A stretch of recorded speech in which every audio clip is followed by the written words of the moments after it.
Ahojte priatelia, pozdravujem vás a vítam vás pri ďalšom skvelom podcaste. Ja pevne verím, že bude skvelý, pretože so mnou v štúdiu už sedí skvelý človek. Športovec, moderátor a človek, ktorý získal cenu Fair Play. O všetkých svojich nielen športových a moderátorských zážitkoch, ale aj cestovateľských sa s nami podelí. Tak poďte so mnou na to, pretože bude to naozaj zaujímavé.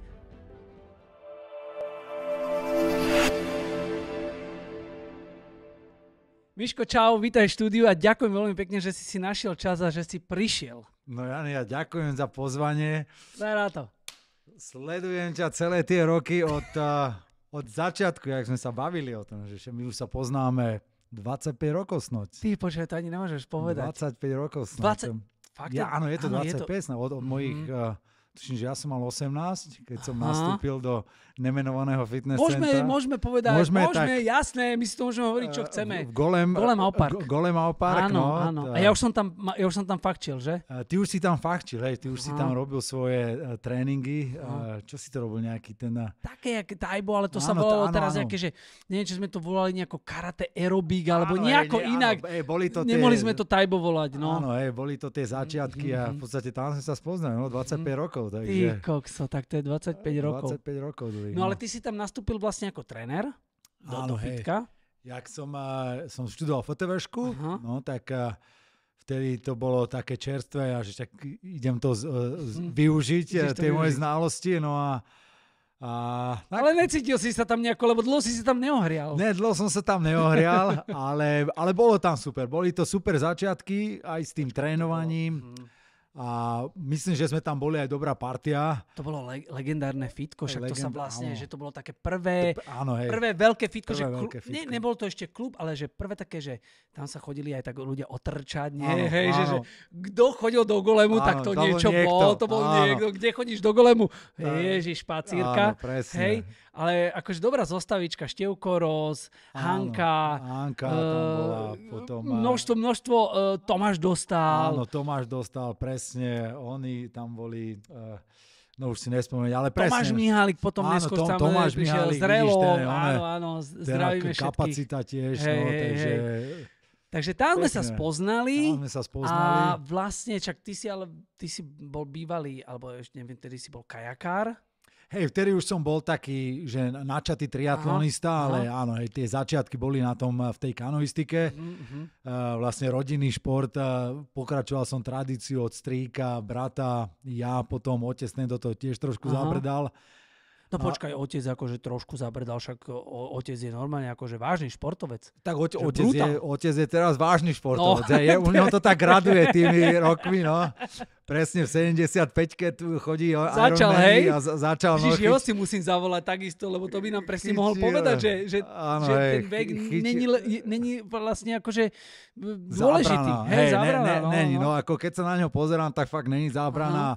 A je to super, poviem ti takto, že keď si môžem ísť s otcom zabicyklovať, dáme si 100-150 km na bicykli, zabehať si, zaplávať si, ako jasné, že to tempo už nie je také, jak kedysi, ale fakt, že ako vydrží a proste ide mu to, baví ho to a to si myslím, že to je vlastne že super. No počkaj, ale ty si povedal, že už vtedy som vlastne nejako že triatlon, čiže ty už vlastne pred tými 25 rokmi už si nejako že riešil triatlon? No ja som prvý triatlon išiel ešte počas mojej kajakárskej kariéry a vtedy to bol tuším Triklub FTVŠ, to viedol pán Jurášek, čo je vlastne prezident Slovenskej triatlonovej a bolo to na Kuchajde.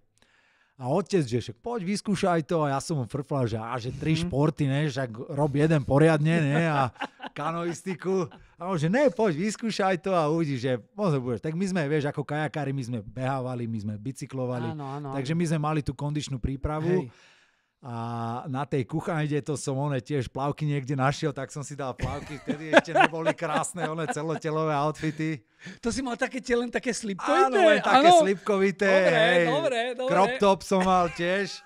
To som si odstriel tielko, tak... Super. Ale to boli tie začiatky triatlonu, takže to bol prvý a to som mal tuším 15 rokov. No. A odtedy už som... Ale to ešte ani nebol ani chýry, ani slichu trošku o triatlone, akože teraz je to taký veľmi známy šport, ale vtedy podľa mňa to muselo byť úplne v plienkach, nie? Tak bolo to tak, ako už sme mali veľmi dobrých reprezentantov, Gabo Barán, Mišo Kuníc, Palo Šimko vtedy začínal, ešte bol maličký, tak jasne Rišo Varga vtedy ešte bol ja neviem koľko má, nejakých 8 rokov alebo koľko. Netušil podľa mňa. Takže ešte netušil. Ale s jeho bratom, s Mišom sme, čo je teraz reprezentačný tréner, my sme s Mišom pretekali. Takže vtedy... Ty si starý harcovník triatlonista. Ja som starý harcovník, no už to bude na 30 rokov, čo som pri triatlone. Ty kokso, to je neuveriteľné, perfektné. Ale to sa volalo potom nejako, že City triatlon, alebo nie? To bolo až potom, no. To bolo až potom a pár rokov potom, a však bol aj veľký, to bol tuším aj svetový, nejaký taký európsky pohár. Na tej Kuchajde, hej, sa vtedy ešte sa aj behalo cez Alpark, či nie, cez... Jak sa to volalo? Cez Polus, hej. Polus. Jeden rok sa bežalo cez obchodné centrum sa bežalo, no. Jasné, neviem, či som tam vtedy nebol hovoriť, že čo to tu behajú cez one, čo je to za nápad. Áno, hej, blázni, v plavkách tu behajú. Ja som myslel, že nejaká modná prehliadka, ale inak keď sme pri tej modnej prehliadke, tak vlastne teba to potom zaviedlo. Ty si sa dlho neohrial na Slovensku a teraz si mi dobre nadhodil s tou modnou prehliadkou. A vlastne to bolo v Goleme, jak sme robili, tak možno si pamätáš, tam chodila jedna baba, ona sa stále volá Mia Maslíková. Mia, samozrejme. Mia, dlhé, blondiavé vlasy. Jasné. A Mia bola vlastne ten štartovací motor, ten pohon, ktorý ma vlastne dostal do sveta, tam, kde som bol. Vlastne začala tú moju modelingovú kariéru. No. Treba povedať, že ty si začal vlastne vo svete v modelingu. Áno, hej. Ty si sa odsťahoval teda do Ázie. Do Ázie. Najprv som išiel na Tajvan. Aha, okay. Vlastne Tajvan mi otvoril dvere veľkého modelingu. Počkaj, ale tak zase oni majú tam veľký ten modelingový svet, nie? On je veľký, ale v inom slova zmysle. Dobre. Není to štandard Paríž, New York, Chápeme, taký, jasné. Ale je to veľký. Je Hollywood a Bollywood a je Paríž a Tajvan. Paríž a Tajvan, áno. Dobre. Ako bolo to super, však začiatky boli také, však ešte keď som robil v Goleme, tak mi asi ma tam vyliadla, že ty si taký fešák a ona mi dohodila. Ale neviem, že či išlo o modeling, ne? Či? Potom, že išlo najprv o modeling, možno mala nejaké zajačie umysly.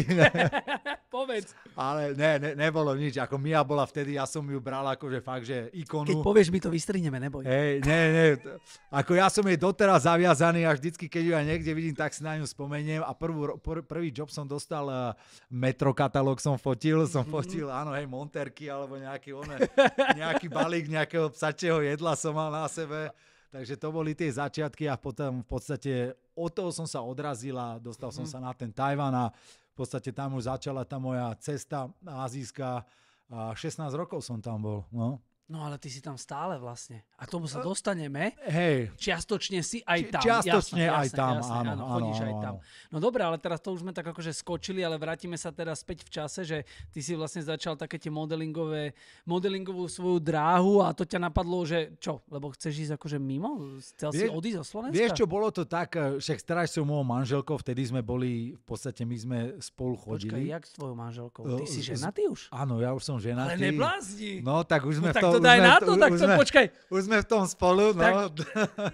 Teraz pozerám, nevšimol som si prsten, lebo ty si to nikde ani nedával. Moc sa tým nechválim, ako moja žena není až taká moc na tie sociálne siete, tak drží si ona to svoje súkromie.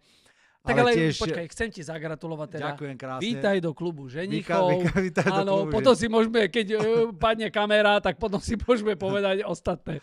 Tak, ale je to super. No a vtedy som ešte, ja bol vlastne s mojou terajšou manželkou, my sme chodili ešte predtým spolu, od strednej školy. V podstate my sme boli asi 7 rokov spolu. No. Aj v čase Golemu ja som s ňou bol. A no ja som potom začal vymýšľať, mi narastli veľké uši a proste som vymýšľal a som nevedel sa proste zaradiť niekam, tak už to bolo také, že sme si povedali, že dobre, že stačí, choď ty si robiť svoje a ja si idem robiť svoje. A ona teraz fakt, že je úspešná a ja som jej držal palce celý čas a v podstate sa naše cesty zase spojili po tých niekoľkých rokoch a potom to vystalo s tým, že High School Sweetheart som si zobral za ženu. No. Vidíš? Niekedy to tak je. Niekedy človek potrebuje tie roky prejsť, aby si uvedomil. Niekedy potrebuje aj 3 mesiace, napríklad v mojom prípade. Tiež sme s Vieročkou išli na 3 mesiace od seba, vidíš, aby sme pochopili, že áno, že toto je to práve. No, niekomu to trvá roky, niektomu mesiace. Nevadí. Ale tvoje kroky teda smerovali, alebo sme neostali pri modelingu, lebo tak zaujíma ma hlavne ten šport, o čom sme sa bavili a tam si čo tiež akože nejakým spôsobom začal trénovať s ľuďmi, alebo si povedal, že ten modeling je OK, ale ťahá ťa to niekam inám? Vieš čo, tým, že som furt bol v podstate pri tom športe a ten šport je súčasťou môjho života v podstate už od mala, aj tým, že som to študoval aj všetko, ako furt som do toho zabrdal, ale ten modeling ma trošku zobral späť, akože, lebo fakt, že tam bolo veľa, mal som veľa roboty, takže nebolo moc čas na to trénovanie, ale fakt, že tie začiatky na tom Tajvane boli fakt, že neskutočné. A hlavne Tajvan je, ja to vždycky hovorím, že ja keď raz pôjdem do dôchodku, tak sa presťahujem na Tajvan, lebo to je miesto pre človeka, čo miluje prírodu a športovanie je úplne jak heaven proste. Je to fakt, že krásna príroda, všetko je tam na športovanie vonku. No a vlastne tie roky išli, potom som sa presťahoval do Hongkongu z toho Tajvanu. A tam už ten modeling už išiel trošku viacej do úzadia a ten šport tam začínal prevyšovať tým, že som vlastne aj robil toho trénera, tak som začal zabrdať do toho trénovania. No a potom som vlastne začal trénovať. Ešte popri tom som zabudol, že som robil vo fabrike. Ja som vyrábal oblečenie ešte. Fakt? Ja som sa zamestnal vo fabrike. Počkaj, tak ty si niekomu možno túto vyrobil boty, hej? Áno, niekomu som vyrobil boty, rifle, mikinu, presne, takže... Možno aj ja mám na sebe gate, čo ti vyušil, čo som ti ušiel, no, takže... Počkaj, ale čo sa hovorí, že to deti tam robia? Ale to sa hovorí, to sa tak hovorí, že tam deti robia, no to ja už som nebol decko, ja som to tam robil, tiež som sedel za šiacím strojom a... Ty by sme zneužili, predali sme ťa na Tajvan, akože šiť oblečko, áno, šiť oblečko, ale vieš čo, super skúsenosť, ja som za to fakt, že vďačný, že som sa to naučil, tam som bol pár rokov, no a popri tomu ja už som začal trošku viacej trénovať a tam bol vlastne ten triatlon hrozne ešte v plienkach, v tej Ázii. No a tam sa mi aj začalo dariť v tých začiatkoch a fakt, že som veľa pretekal, snáď každý víkend som niekedy išiel aj, že 2-3 preteky som išiel za víkend. Ty si normálne tam povedal, že dobre, tak teraz som tu v modelingu, všetko a teraz chcem akože pokračovať v tom športe a našiel si tie preteky, hej? Vieš čo, ten modeling už potom išiel do úzadia, lebo tam fakt, že tam vyžadovali oni, vtedy bol taký trend, že ten model musí byť fakt, že úplne že vychudnutý. Proste kosť a koža. Ja som v živote nebol taký, ja som bol vždycky aj z tej kanoistiky som mal rád tie činky, tak som furt zdvíhal činky a proste nesedel som im do konfekcie, tak aj som mal menej roboty, tak som kompenzoval tým trénovaním a potom som si povedal, že už je čas sa vrátiť aj do toho športu trošku, do toho nie vrcholového, ale takého polovrcholového.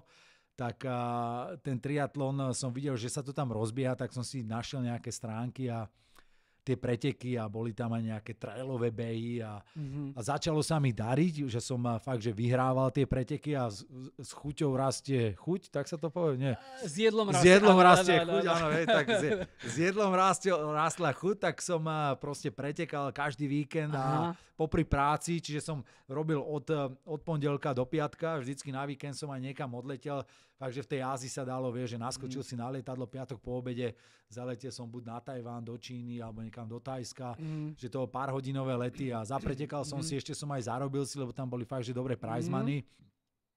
A tým, že som bol aj taký zaujímavý, že nebolo tam veľa západniárov, tak som mal aj, mi hradili tie preteky, vieš, že som na tom aj zarábal. Tam bola hviezda naša. Áno, hej, som tam bol vlastne za takú hviezdu a som tam, jak vždycky, keď som došiel domov, tak si zo mňa srandu robil, že ty tam pretekáš s tými maličkými Aziatmi. Ale počkej, to sa inak, ona sa tak akože hovorilo, že kto sa chce akože kvalifikovať, lebo na Havaj, na majstrovstvá sveta sa musíš kvalifikovať, že musíš vyhrať nejaký pretek alebo chytiť nejaký slot. Áno. A sa hovorilo, že keď nevieš to dosiahnuť v Európe, choď do Ázie a tamto vieš. Je to naozaj tak? Vieš čo, je to taký... Hovorí sa to, ale... Či je to mýtus? Je to skôr mýtus, lebo fakt, že tie preteky, aj ktoré som ja absolvoval a na ktorých som sa ja kvalifikoval na ten Havaj, tak to boli fakt, že jedni asi z najťažších, aký som ja kedy absolvoval. Tak mi nevyšiel môj plán, sakra. To podnebie, však sám si tam bol aj v tom Thajsku, to vieš, že to podnebie je neskutočné. Ako my nie sme zvyknutí na 90% vlhkosť a 40 stupňové horúčavy a v tom pretekať ešte. Vieš, ako to telo sa ti úplne ináč správa, ako keď sa tam narodíš a žiješ tom a vyrastáš tom. Takže ako podľa mňa to je mýtus.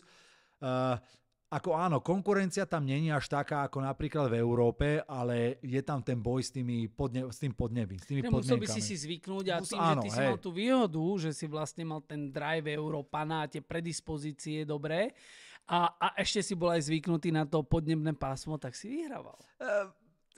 Áno, keď som bol mladší, tak neviem ako to je, lebo teraz už, ak som starší, tak už to telo si proste odvykáva na to podnebie.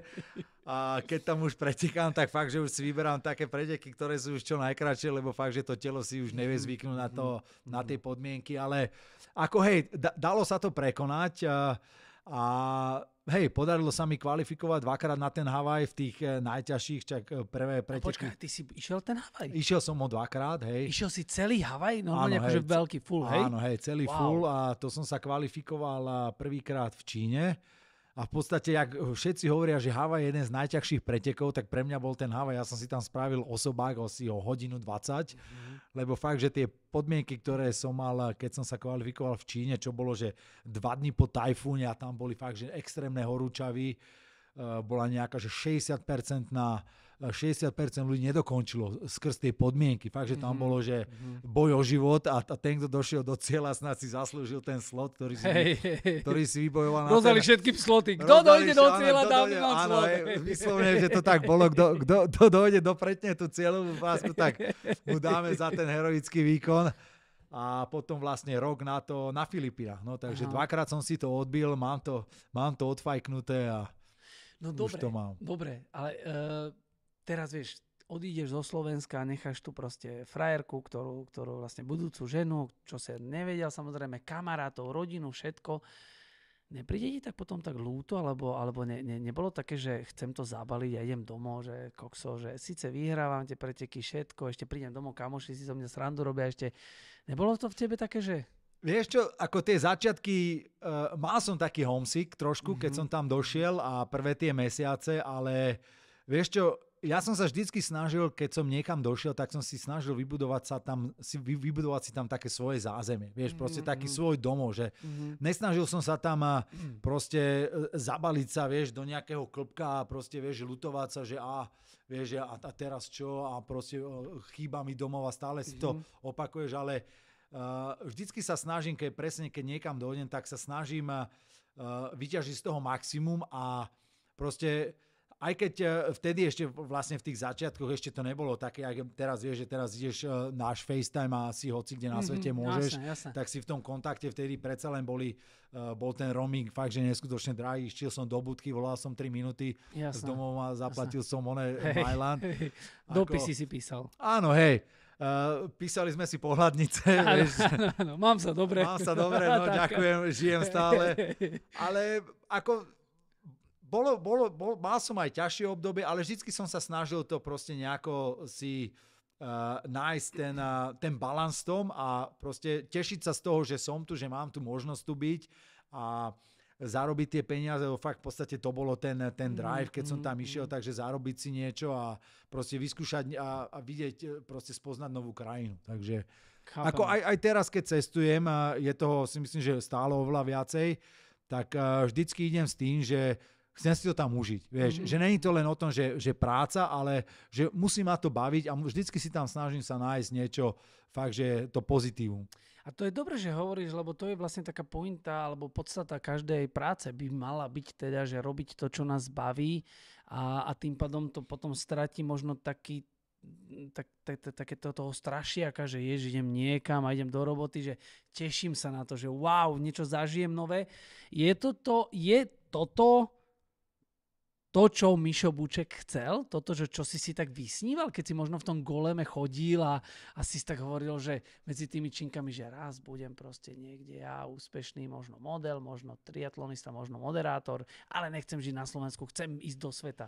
Vieš čo, keď som bol v tom goleme, tak ako ja som vždy mal rád cestovať. Ja som to videl aj u môjho otca, lebo ten cestoval v podstate celý život tiež redaktor, moderátor od svojich začiatkov. Proste robí to celý život, ešte stále to robí aj na dôchodku. A ešte lepšie to robí, ešte viacej, ak sme sa na ešte, začiatku áno, bavili. ešte aj ten šport, aj tú prácu, fakt, že ho to baví a vždycky on, keď došiel z tých ciest, aj keď bol na 20 olympiádach, vždycky došiel fakt, že unavený, že bola to ťažká robota, proste robiť tie rozhovory tam s tými pretekármi, ale videl som to na ňom, že jeho to bavilo, vieš, že jeho to naplňalo a to je jedno, že či boli 2 hodiny ráno, 3 hodiny ráno, proste odrobil si to, bol rád, že tam je a myslím si, že aj toto ho naplňalo. Aj keď môj otec je vyštudovaný chemik, ale robí robotu moderátora celý život, vieš, tiež začínal, že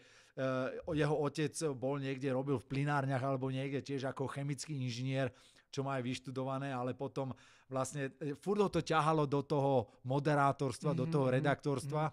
No a robí to doteraz, baví ho to a vidím prečo, lebo fakt, že tým, že som sa aj ja do toho dostal, naplňa ma to, baví ma to, aj keď je toho niekedy fakt, že veľa, aj keď som z toho unavený, ale stále mám z toho radosť. Čiže v podstate ani...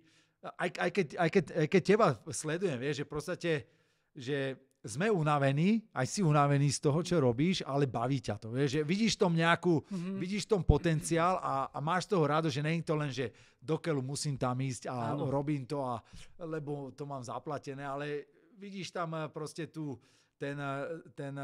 pridanú hodnotu a ešte ťa to aj baví.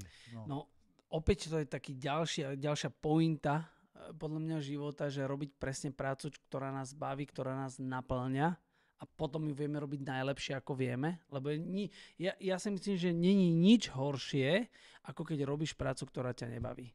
Keď chodíš proste, tým pádom vlastne akože ráno ideš niekam, alebo to je jedno večer, po obede, hoci kedy, ideš proste stráviť dosť veľkú časť zo svojho dňa vo finále života, niečím, čo ťa nebaví. A teraz, keď si zoberieme ten priemer, že ty sa narodíš, do nejakých 20 rokov alebo 18 sa hľadáš, potom začneš robiť nejakú prácu, tu robíš, dajme tomu, do 60-ky, takže a potom vlastne ideš do dôchodku, čiže ten najproduktívnejší vek, robíš niečo, čo ťa nebaví.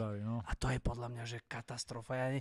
Ja nechcem povedať, že nechápem, že prečo to niekto robí, a to chápem, ale nabadám stále ľudí, že majte nejaký svoj cieľ, nájdete si niečo, čo vás baví a keď nájdete si, že to, čo vás baví, tak podľa mňa aj s tým sa budete vedieť uživiť, lebo ani ja, ani ty sme si možno nevedeli predstaviť, že raz s tým svojím remeslom sa budeme vedieť tak dobre, super uživiť a aj cestovať a možno mať sa lepšie, ako sa má niekto iný s nejakou prácou, ktorá ho naozaj skutočne nebaví. Je to presne tak, ako to hovoríš a ja aj keď som sa vrátim do tých začiatkov, keď som robil aj vo fabrike, fakt, že bol som super finančne ohodnotený, videl som tam tú budúcnosť aj v tom, ale ja som sa nevidel sedieť v tom office.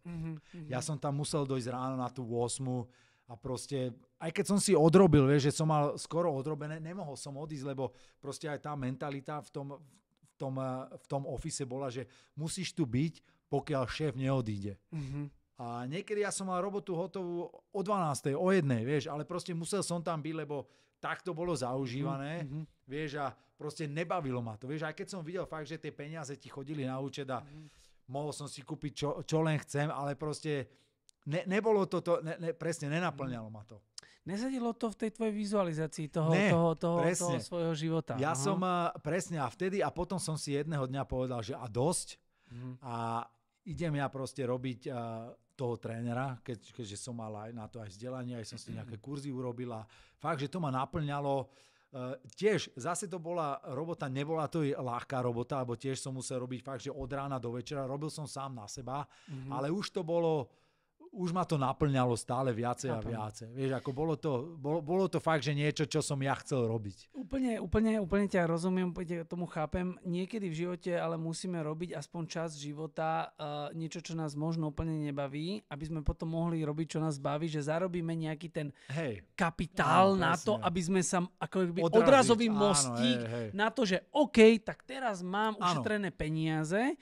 A to je možno aj dobrá taká rada pre ľudí, že nech si šetria peniaze, aby potom mohli robiť, čo ich baví, lebo potom budú väčšine v tom istom kolobehu, že nemôžem začať robiť niečo, čo ma baví, lebo nemám tie peniaze. Takže ten začiatok je super, že šetriť na to, aby som potom mohol robiť, čo ma baví. Ale ty si mal niekedy akože predtým, že budeš robiť moderátora, keď si videl, že oca? Vieš čo, nemal som to nikdy, ja som aj nemal moc rád, akože to, čo otec robil, lebo ja som ho videl, že napríklad on išiel behať nejaký, dajme tomu, že polmaratón. A jeho vždycky bavilo, že behať s tým mikrofónom a robiť rozhovory počas toho behu s tými ľuďmi, čo behajú. Áno. Super. Alebo proste oni došli do cieľa a on už tam strkal im ten mikrofón, že a daj mi tie pocity, vieš, a teraz, vieš, že nevedeli dýchať tí ľudia, vieš, že lapali po dýchu, ale on chcel dostať tú emóciu. Inak to robíš. A presne, áno, hej. A ja som si vždycky, že oco, že prečo to ty robíš, ale potom presne, a teraz robím to isté a hrozne ma to baví a je to fakt, že aj napodobne vlastne, čo on robí. Čiže ja som sa naučil od neho niektoré tie triky, proste dostať tú emóciu aj z tých pretekárov. Aj napríklad, že v depe, že utekám, vieš, že behaj, idú z vody a ja som v depe, robím tam z mikrofónu, robím tam zábavu a tiež chytím ho okolo ramena, bežím s ním do depa. Počkaj, lebo jemu tam ide o čas. Jemu tam ide o čas, nevie si dať dole neopren, ale hlavne, vieš, že sa so mnou rozpráva. Ako niektorí to zoberú, ako vieš, že super nápad, niektorí sa zasmejú, niektorí mi povedia, že vieš čo, že nechaj ma. Dobre, nesťažoval sa nikto na to? Napríklad ti povedal, že teraz moderátor Mišo Bučo mi pokazil čas, lebo ma zdržoval v DP, stratil som 10 sekúnd.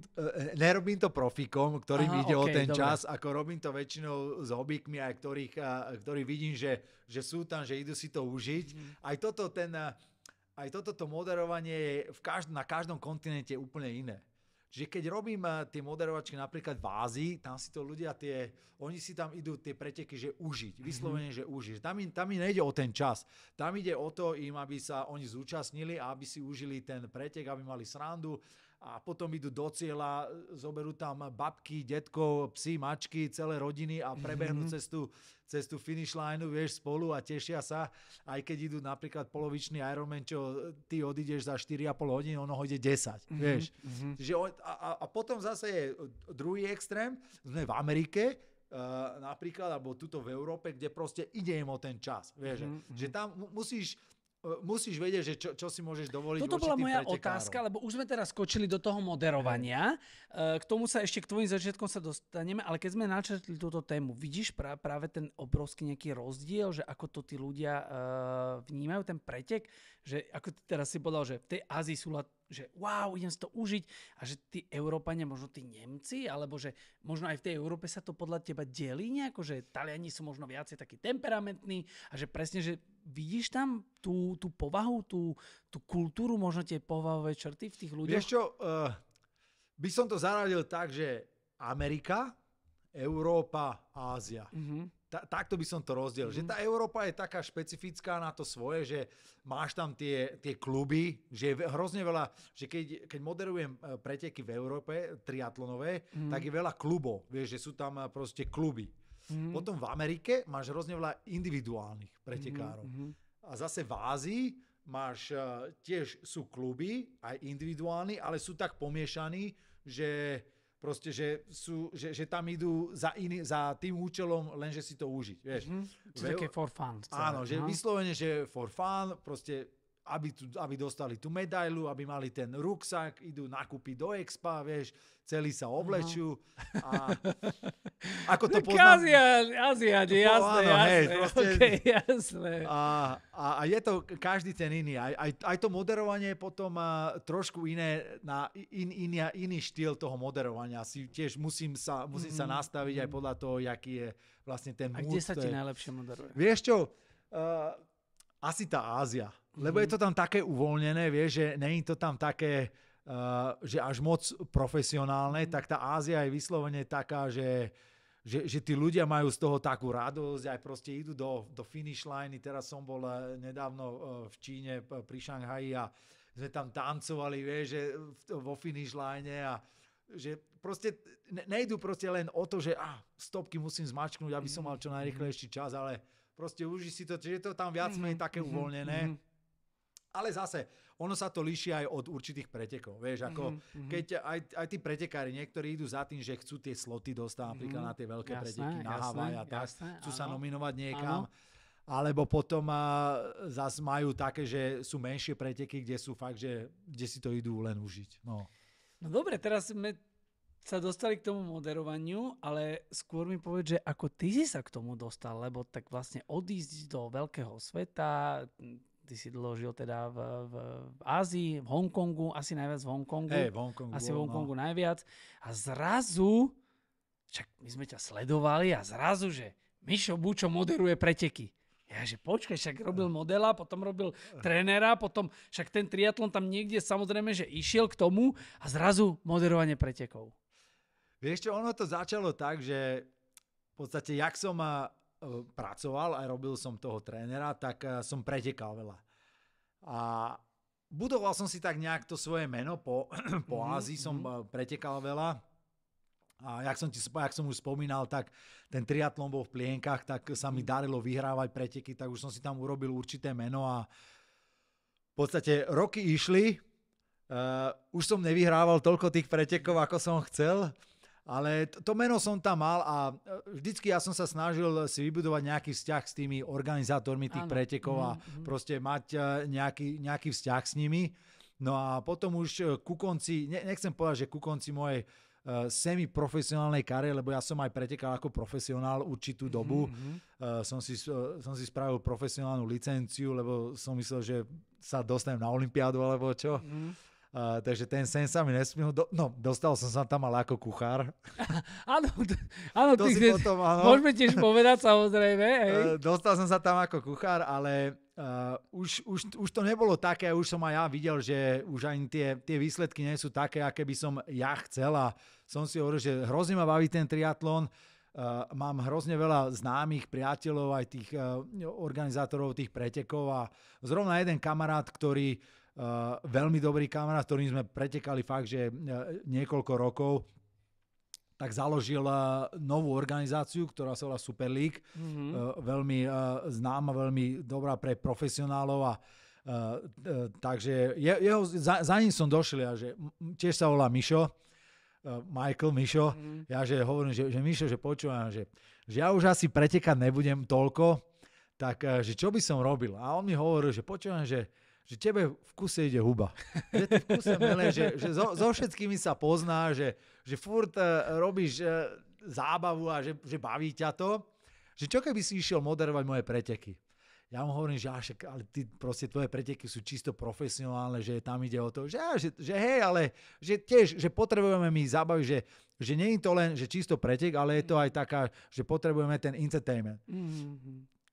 Tak, jak ty robíš. Tiež. Proste ľudia sa potrebujú zabávať. Súhlasím. A o tom to je proste, aby mali aj tí ľudia zabavu. Že počujem, že čo keby si išiel vyskúšať. Tak slovo dalo slovo. Došiel som na prvé preteky do Jersey, čo je taký malý ostrov medzi Francúzskom a Anglickom.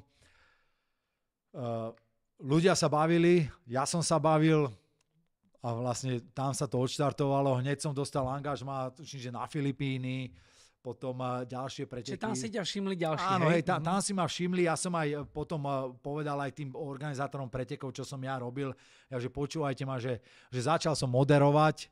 To bolo nejaký rok 2017-18, keď som začal, keď bola tá transition na to moderovanie. A oni, že však jasné, že super, však máme ťa radi, dojdi a vyskúšame, uvidíme, že čo a ako. Tak vlastne začalo to moderovanie. No ale potom došla korona, všetko sa zastavilo, nebola žiadna robota. Niekomu to pomohlo. Niekomu to presne ako, toto ja vždycky teba dávam za príklad. Akože fakt, že ja hovorím ľuďom, nesete doma, robte niečo, vymyslite niečo aj tento môj kamarát Mišo tiež vymyslel vlastne tú indoorovú triatlónovú sériu, ktorá je teraz fakt, že je veľký hit a aj to bude lebo teraz aj olympijský triatlon, jak sa to povie, Olympic Committee urobilo novú odnož olympiády. Už bude, že olympiáda. Čiže sa to vie, už sa to proste veľa... Čo tam budú nejaké iné športy, hej? Áno, budú tam iné športy a v roku 2027 v Riade budú prvé olympijské hry v e-športoch. A triatlon je ich súčasťou. Čiže čo je super a presne tiež cez koronu tento Mišo proste vybavil, že budeme na bazéne, nepôjdeme nikam, ale urobíme triatlon na bazéne. Proste pláve sa, bicykluje sa na trenážeroch a behá sa na behátkach. Super nápad, ide to, no a teraz toto. No a vlastne toto, to som len spomenul na margo tej korony, tak ako si ty to chytil za pače, si proste si nesedel a vymyslel si niečo proste kultové, čo ide ti aj ďalej aj po korone. No a ja som v tej korone, našťastie ja som mal ešte stále nejakých klientov v Hongkongu, tak ja som ti počas tej korony cestoval do Hongkongu a naspäť. Ale bolo to také, že Hongkong mal hrozne tvrdé pravidlá a ja som musel byť zavretý na hoteli od 1 týždňa až po 3 týždne. Wow. Čiže ja som celkovo strávil na hotelovej izbe, ktorá bola o veľkosti 20 metrov štvorcových, lebo tam si to musel všetko hradiť. Takže tam som strávil 17 týždňov zavretý na samotke. Bez toho, aby som si mohol otvoriť okno, bez toho, aby som mohol ísť von. Prečo si nemohol otvoriť okno? Nemohli sme, lebo to bolo proste, bolo to zakázané, okná boli zašrobované, boli petlice, jedlo nám nosili pred dvere, mohol som si zobrať len jedlo vtedy, keď ho položili na zem, ten človek daný odišiel, ja som si ho zobral a 3 týždne som bol najdlhšie zavretý na izbe. Našťastie som bol vynaliezavý, že som si tam vždycky nejako zabezpečil bežiaci pás a bicykel, aby som sa nezbláznil. A toto boli fakt, že bol som jak Krista vonom na behátku, ale podarilo sa mi cez tie ťažké, to boli fakt, že asi najťažšie časy, ktoré som ja zažil. A 17 týždňov som takto prežil, to boli asi nejakých 7 ciest, čo som mal do Hongkongu. Čiže ja som tam išiel nejaké 2-3 mesiace, tie 2 týždne som si odkrútil a potom som mohol trénovať tých ľudí už vonku.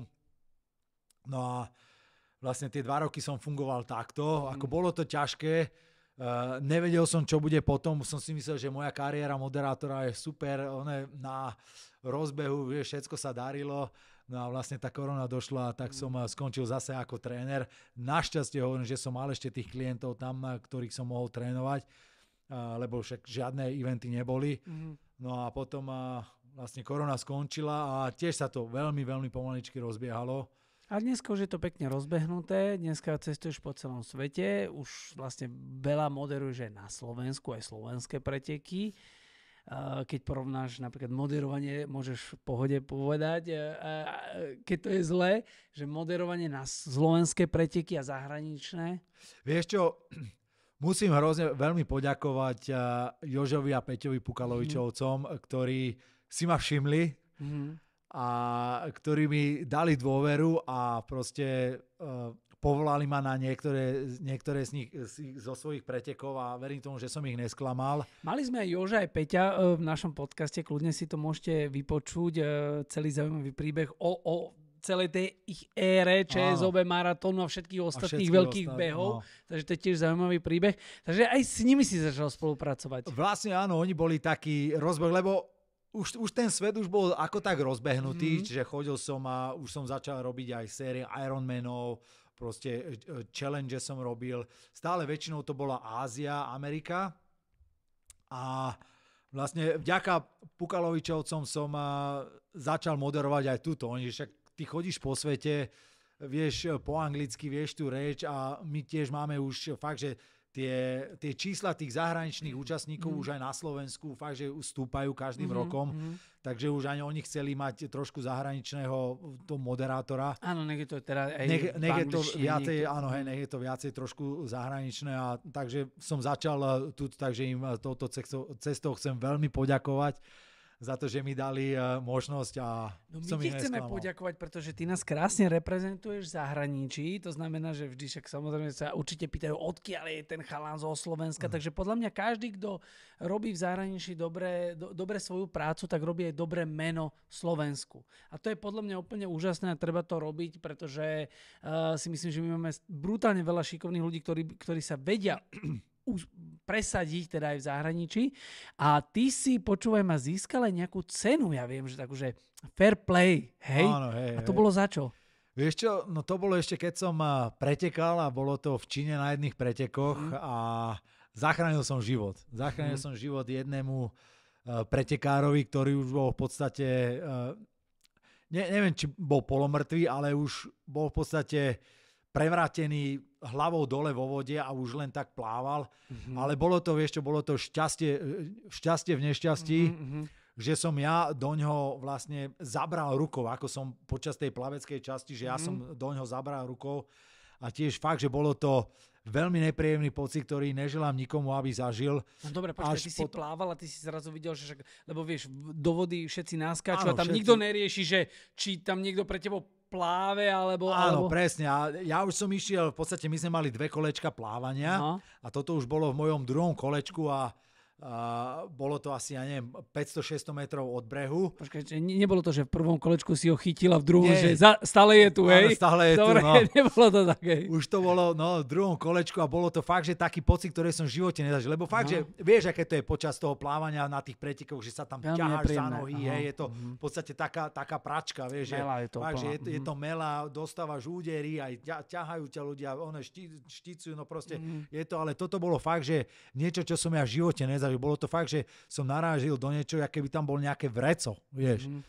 Tak som zastavil a proste vedel som, že to je telo, ale myslel som, že to je pretekár, ktorý proste len tam stojí, ale nebol to. No proste videl som, že je otočený nehybné telo, tak som ho hneď otočil na druhú stranu, fialové pery.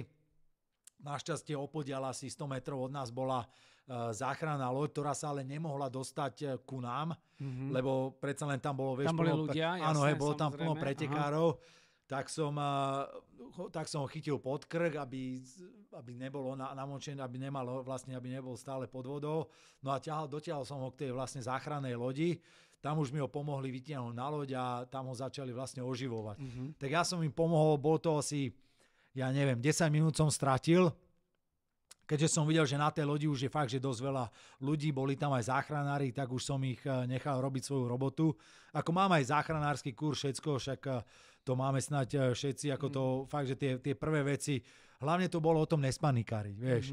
Ale bol to taký pocit, že si myslím, že to by každý spravil, vieš, že to bola taká intuícia, že to bolo jedno, že som to bol ja, keby som to nebol ja, bol by to niekto iný, vieš, že by zachránil toho človeka. No ale zachránil som ho. Áno, všimli si to aj tuto na Slovensku, som dostal ocenenie Fair Play od Slovenského olympijského výboru a vlastne potom som bol aj nominovaný na Európsku cenu Fair Play, ktorú som tiež získal vlastne za tento čin. Takže ako je to taká cena, ktorú... Sánka dolu, klobúk dole, wow. Ktorú... Ako vážim si to, že som dostal, ale neberiem to ako nejakú trofej, ktorú, že si nejak zaslúžim, vieš, že proste... No počkaj, zaslúžiš, ale chápeš, že viem, čo chceš povedať, že nie je to trofej za nejaký výkon. Za nejaký výkon, ale je to fajn, že sa takéto veci ocenia, pretože to potom motivuje samozrejme, že druhých, že dal si... A k tomu sa teraz chcem dostať, že ty si potom pokračoval vlastne v tom preteku? Áno, ja som v podstate vlastne pokračoval v tom preteku, dokončil som ten pretek. A potom... Aký si mal celý čas pocit?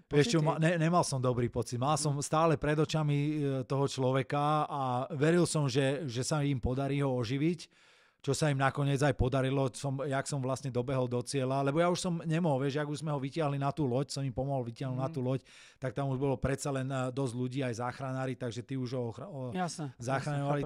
Oni povedali, že choď, pokračuj v pretekoch. Ako strátil som čas, ale toto nerozmýšľal. Vedeli, že si to bol ty?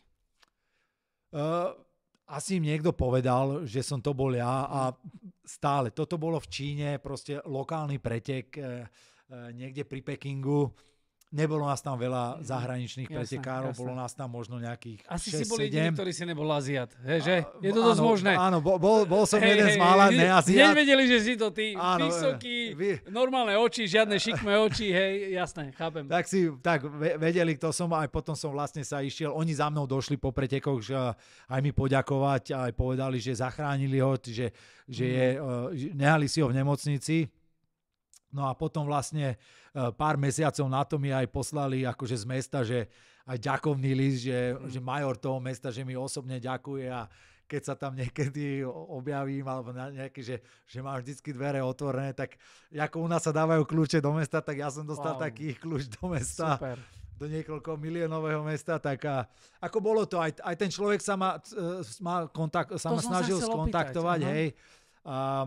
Nestretli sme sa, ale viem, že dostal som od neho správu cez ďalšieho známeho, ktorý predsa len to bol začiatočník, ktorý nerobí tie triatlony dlho a tiež necestuje po svete, že robí to iba na lokálnej úrovni. Ale dostala sa mi správa od neho aj od jeho rodiny, že mi hrozne ďakujú za to, že som mu zachránil život.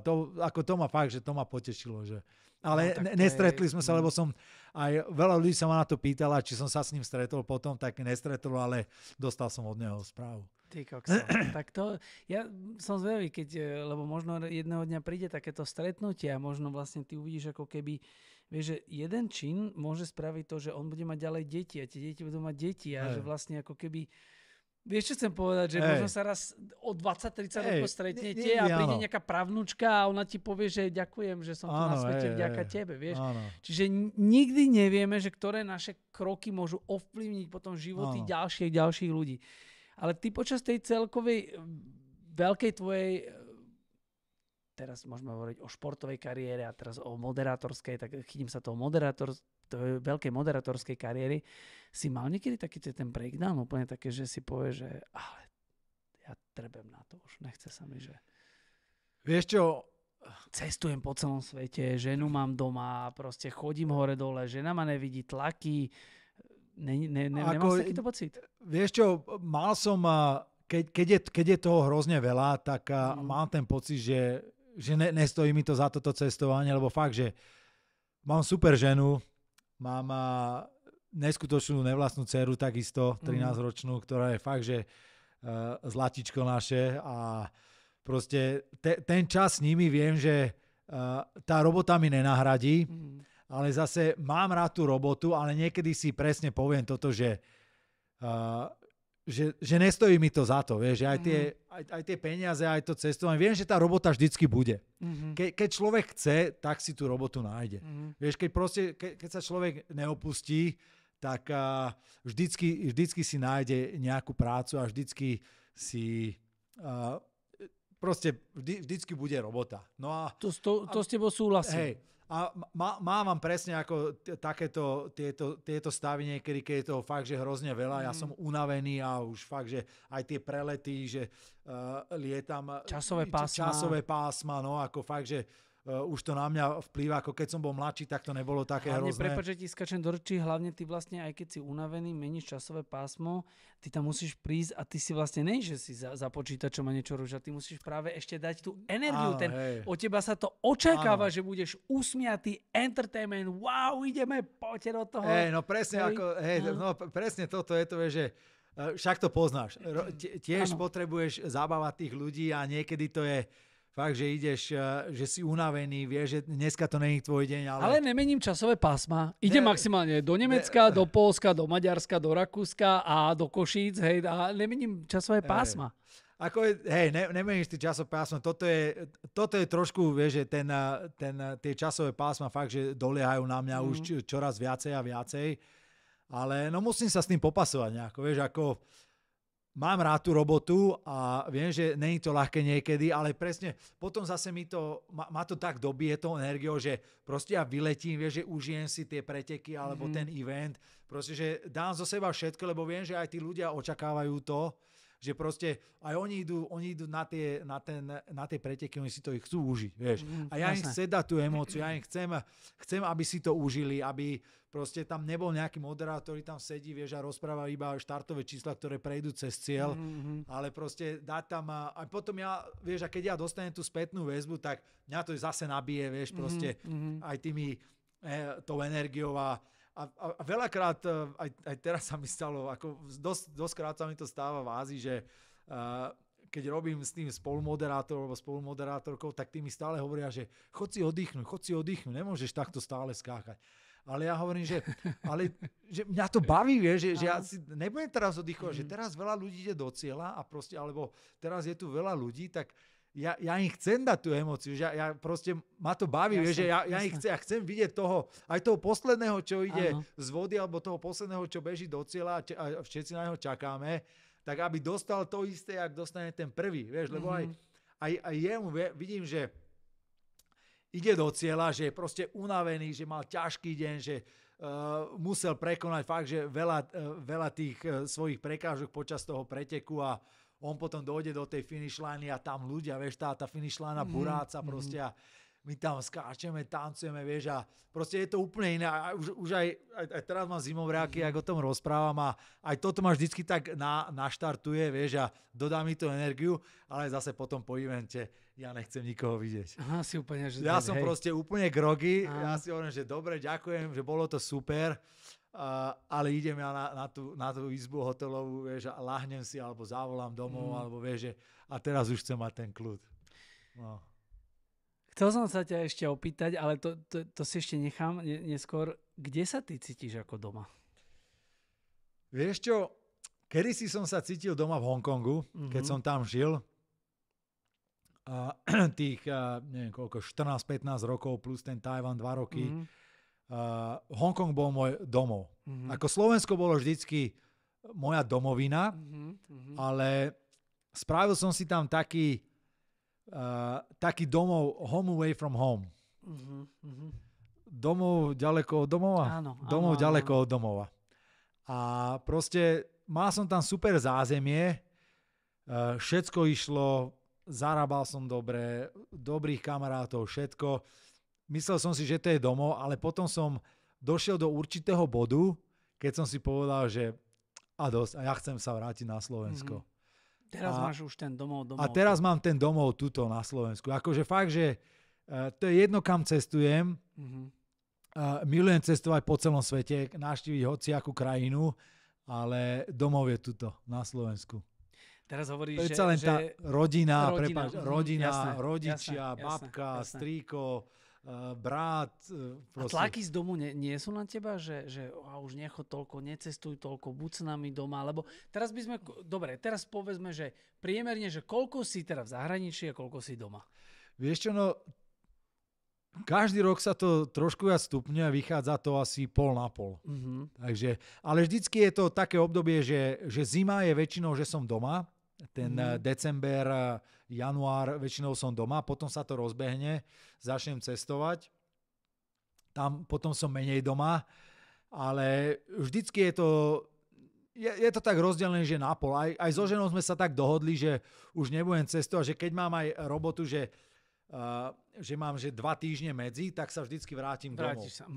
Že vždycky, že dajme, že tie 2 týždne 15 dní, 16, 17 dní max, vrátim sa domov a zase odídem. Že aspoň, aby som bol tých pár dní doma. Ako fakt, že a vychádza to, dobre, niekedy teraz budem mať také, že letím do Koreje, vrátim sa domov, budem doma 6 hodín snáď a letím do Ameriky na 10 dní, takže to je taký jeden, čo vám, že to som nedalo sa to nejako ináč spraviť, takže tomu budem asi 3 týždne preč, ale snažím sa to vždycky tak, že aby som bol maximálne 2 týždne preč. A potom, aby som bol aspoň týždeň doma a zase.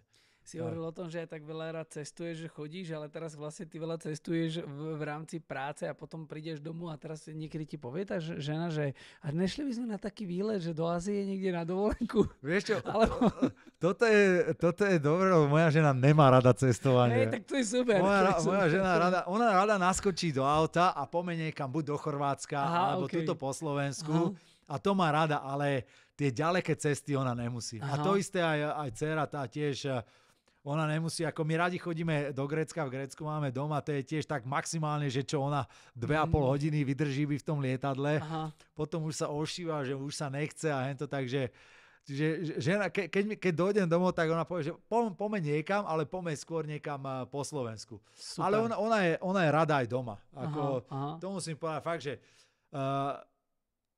poviem aj tak, že máme fakt, že krásny domov, milujem aj byť doma, hlavne cez leto, na terasu si láhnuť a proste, vieš, aj tá Bratislava fakt, že podľa mňa Bratislava je jedno fakt, že krásne mesto.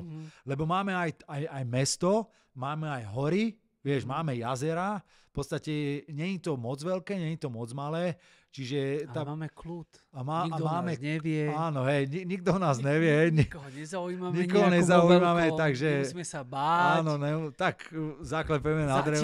Zatiaľ.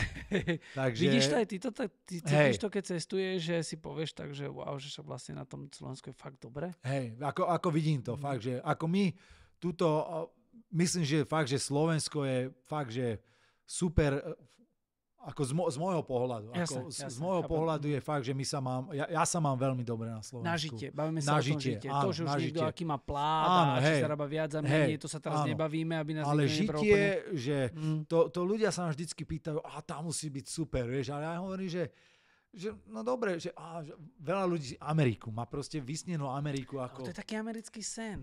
Je to americký sen, ale ja ti poviem, že ja by som v Amerike nemohol žiť ani týždeň. Ako idem tam, robota super, ale nemohol by som tam žiť. Dôvod?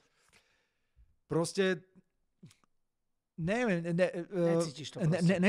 Necítim to. Proste je tam fakt, že niekoľkonásobne drahšie než u nás doma. Tá životná úroveň nie je taká, jak tuto na Slovensku. Takže, dobre, väčšinou chodím do tých veľkých miest, niekedy sa dostanem aj do tých menších, že idem aj do tej prírody a takto, ale myslím si, že fakt, že to Slovensko aj s tou polohou, aj geografickou, aj dobre, nejdeme rýpať do politiky, ale... Jasné. Ale myslím si, že sa máme veľmi, veľmi dobre oproti iným krajinám. A porovnal by som toto s tým Tajvanom. Slovensko s Tajvanom. Že my sme asi tak narovnako s tou životnou úrovňou. Že nemáme sa ani super, ale nemáme sa ani že úplne zle. Že sme tak v strede. Sú krajiny, ktoré sú na tom ďaleko horšie ako my, ale nebudeme sa samozrejme že porovnávať, ale... presne, akože častokrát ľudia tak si povedia, že sťahujem sa do Slovenska, to všetko je na hovno, toto naprdiem preč, ale my nevidíme tie akože problémy, ktoré tá krajina má. Teraz niekto povie, že idem do Španielska žiť, ale môže to tam byť super, nehovorím, ale aj oni majú svoje problémy, či už finančné, či už politické a takisto ľudia tam nadávajú na nejaké situácie, len my to nesledujeme, my sledujeme tú našu scénu. Ale ty si akože hovoril, že by si sa možno do Tajvanu presťahoval. Je akože nejaké miesto, kde si povieš, že teda ten Tajvan, že tam by som chcel, že na starobu, že je to tvoj cieľ? Vieš čo, mne tam hrozne vyhovuje to podnebie, že ten Tajvan on je rozdelený na ten sever a juh a na tom severe máš Taipei, kde v zime je aj trošku chladnejšie, ale stále tam máš ten juh, čo je časť, ktorá sa volá Kaohsiung alebo Kenting a kde máš vlastne skoro celý rok máš slnečné počasie. Super. To je najslnečnejšia časť Tajvanu, aj to podnebie tam máš okolo 20-25 stupňov celý rok, takže je to krásne a tým, že som aj hovoril, že je to aj tak porovnateľné, že so Slovenskom aj cenovo, aj ten životný štýl je taký fakt, že veľmi porovnateľný, tak pre mňa ten Tajvan je fakt, že taký tým, že ja nemusím moc zimu, aj keď mám rád ski Alpy, aj toto, ale len tak na chvíľočku. Na chvíľočku, presne, ale stále inklinujem na to teplejšie podnebie. Nemusím tie extrémy, zase keď ideme do Saúdskej Arábie, tam fakt, že to teplo mi vadí neskutočne, aj ten piesok, aj všetko. Krásna krajina, ale nevedel som tam žiť. Jak niektorí ľudia hovoria, že super v Dubaji. Je tam pekne, ale tiež by som tam nevedel žiť. Že je to veľa na teba. Je to veľa. No a ten Tajvan fakt, že je taký porovnateľný s tým Slovenskom, a stále je taký, že ľudia si berú ten Tajvan, že je stále, že Čína, a je taký neprebádaný. Stále veľa ľuďmi je neprebádaný ten Tajvan. Tajvan je samostatný, on už vlastne nie je pod Je Čínou. úplne samostatný a fakt, že ľudia, jedlo, fakt, že porovnateľné Slovákom. Tak si mi dal dobrý tip. Pôjdem sa tam určite pozrieť. Miško, tvoje nejaké akože ciele alebo nejaké sny. Máš ešte nejaké také sny v rámci ako kariéry, nemyslím akože nejaké súkromné, ale v rámci kariéry, že čo by si chcel dosiahnuť? Vieš čo, v moderátorskej, asi tým, že robím ten triatlon, asi raz by som chcel moderovať Havaj. To je asi taký ten piedestál, kde by som sa chcel dostať, že, a povedať si, že a super, a toto som dosiahol. Myslel som si, že povieš, že olympiádu. Áno. Ale na olympiáde si bol. A to si ešte musíme dokončiť, lebo ty si povedal, že mal som sen, a ty už si na olympiáde bol. Ale bol si tam nejako športovec, ale ako kuchár. Tam si sa ako dostal? Vieš čo, no tým, že mám vyštudovanú strednú hotelovú akadémiu, odbor kuchár, tak stále ma baví variť a ja proste nebaví ma variť doma, to fakt, to žena môže potvrdiť, že žena je doma kuchárka. Ale uvarím, keď dojdu kamaráti, alebo tak, ja vždycky uvarím, to mi žena povie, že to ty sa staraj, ja si musím budem priznať, užívať. áno, bol som na návšteve, uvaril si skvelé jedlo, bolo to super, fakt, takže toto cesto vás zase pozývam. Áno, takže, dobre, ďakujem veľmi pekne. Inak trošku som sa sám pozval asi, hej, teraz. Nevadí, ja by som to navrhol. Ale tešíme sa na vás, Vierko, takže ste pozvaní. Ďakujeme. No a áno, a bol som na olympiáde, vlastne s kajakármi som bol počas Tokia, keď bola korona, tak sme mali kemp triatlonový, kanoistický kemp pred Tokiom, pred olympiádou. Boli sme tam skoro mesiac, lebo sme boli izolovaní, tak ma zavolali, však ako kajakári, ja sa poznám s nimi vlastne od malička a zháňali niekoho, kto by im mohol variť na tom kempe, lebo fakt tam išli trénovať a nešli do hotela, išli do takého tréningového centra. No a tak ma oslovili, tak som povedal, že jasné, idem, lebo tiež vtedy som nemal robotu zrovna, neboli žiadne eventy, tak mi to padlo vhod. Dostal si sa na olympiádu. Dostal som sa na olympiádu, dostal som od prezidentky som dostal dekret olympijský, že gratulujeme kuchárovi olympijskému. Wow, super. Chalani aj doniesli bronzovú medailu, takže beriem si za to aj trošku zásluh, že som ich vykrmil dobre. Jasne, dobre si ich vykrmil. Dobre som ich vykrmil. Takže tento sen máme splnený. Olympiáda je daná. Olympiáda o toho. A presne, no a potom... Takže Havaj, no. Dobre. Že byť tam s tým mikrofónom a vlastne vítať tých víťazov a proste všetkých ten Havaj. No, ako je tam tlačenica, je tam jeden môj známy Paul Kay, ktorý je teraz po Mikeovi Riley, ktorý už vlastne zostúpil, ktorý bol akože, ho volali, že Voice of Iron Man, hlas Ironmanu. Takže stále ten Ironman je v tom triatlone taký ten piedestál. A pre mňa fakt, že moderovať aj tie Ironmany, aj teraz som bol v Číne Ironmana moderovať a proste to vždycky si tak vážim, že je to také niečo viac. Ale presne aj tá olympiáda, len tá olympiáda má ona je taká špecifická, že tá je proste, má určité pravidlá. Vieš, že tam nemôžem ísť až taký freestyle. Vieš. A mňa baví vlastne, mňa baví ten freestyle. Proste tá interakcia s tými divákmi, s tými pretekármi, vieš, a predsa len tá olympiáda, tam je to nalajkované, tam musíš dodržiavať harmonogram a ako je to fajn, ale ten Ironman je, že tam. Máš nejaké také svoje credo, alebo nejaké také motto, alebo nejakú takú mantru, ktorú si povie, že proste keď máš také, že úplne, že vieš čo? Alebo čoho sa držíš, ty, že... Je to také klišé, by som povedal, lebo veľa ľudí to používa, ale mal som to aj kedysi na mojich bicykloch, že never give up. Takže nikdy sa nevzdávaj, tohoto sa v podstate držím a aj keď sú najhoršie časy, tak si to vždycky aj vybavím a bolo to hlavne mám ešte stále, ako ja ho uznávam, on je teraz prezident Českého olympijského výboru Martin Doktor, ktorý vyhral olympiádu v Atlante v 96., keď porazil aj nášho Slavomíra Kňazovického, ktorý bol druhý. Tak Martin Doktor bol kanoista, vyhral aj 500 metrov, aj 1000 metrov. A fakt, že chalan, ktorý si vydrel všetko, nemal nič zadarmo A on bol taký vzor a on hovoril vždycky, keď robil rozhovor, tak on vždycky povedal, že nikdy sa nevzdávaj. Proste choď až do posledného centimetra, že ten cieľ končí až v cieli. Ten cieľ nekončí meter pred cieľom alebo 10 cm pred cieľom. Ten cieľ vždycky končí v cieli. Niekedy až za. A niekedy až za, hej. Čiže...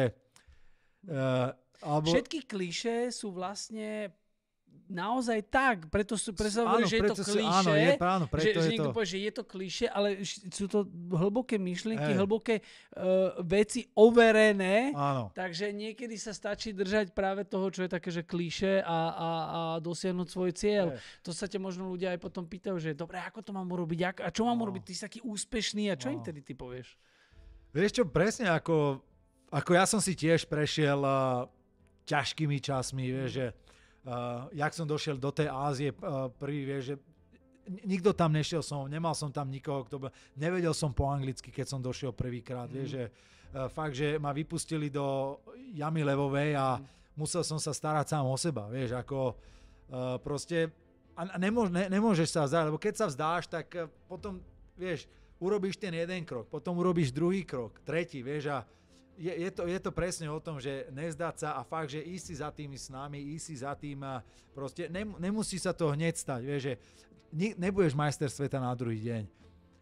Tvrdou robotou sa tam dostaneš a fakt, že ja nepoznám človeka, ktorý, že tvrdo pracoval, že by niečo nedosiahol, vieš, ale nikdy nič nedostane zadarmo. Je to proste tak a to je jedno v jakom odbore, v jakom smere, nič ti nikto nedá nikdy zadarmo. Týmto by sme to mohli ukončiť, lebo toto je absolútna perfektná bodka za celým týmto krásnym rozhovorom. Miško, my ti prajeme, aby sa ti darilo, aby si nás krásne reprezentoval, to naše krásne Slovensko, aj keď malé, možno pre niekoho nezaujímavé, ale stále pre nás je to domovina, ako si ty povedal. Nech sa ti darí. Pevne budem dúfať, že sa ti splní ten tvoj sen, lebo ja si myslím, že jedného dňa sa to stane. O tom som presvedčený, pretože ideš si cieľavedomo za svojím a teda prajeme ti, aby si moderoval toho Ironmana. Či to bude za rok, za 10, za 20, možno tam budeš ako dôchodca. A možno ja sa tam konečne nominujem ako dôchodca a niekde pôjdem do tej Číny si to urobiť a potom budeš možno ty moderovať to, jak ja tam ako dôchodca prídem. Veľmi sa na to teším a prajem ti, nech sa ti darí. Jani, díky moc a toto bolo fakt, že veľmi príjemné posedenie. Nepamätám si, kedy sme sa takto fakt, že podebatovali. A... Preto robím tie podcasty, aby som si s kamošmi mohol dobre podebatovať. Je to super a fakt, že som rád, že sme si podebatovali a ďakujem za toto a fakt, že každý, kto to počúva, fakt, že chcem povedať, že fakt, že nevzdávajte sa a dosiahnete sky is the limit. Tak na to si plácnem. Díky moc ešte raz a držím palce všetkým poslucháčom a tvojim vlastne cvičencom a cvičenkám. Tak ste to počuli, priatelia. Nikdy sa nezastavujte a nikdy sa nevzdávajte. Ak sa vám dnešný podcast páčil, či už ste nás sledovali alebo počúvali, dobre viete, že podcasty sú zadarmo, ale ja budem veľmi rád, ak mi dáte odber a budete nás sledovať alebo počúvať aj naďalej. A nezabúdajte, keď nevládzeš, pridaj.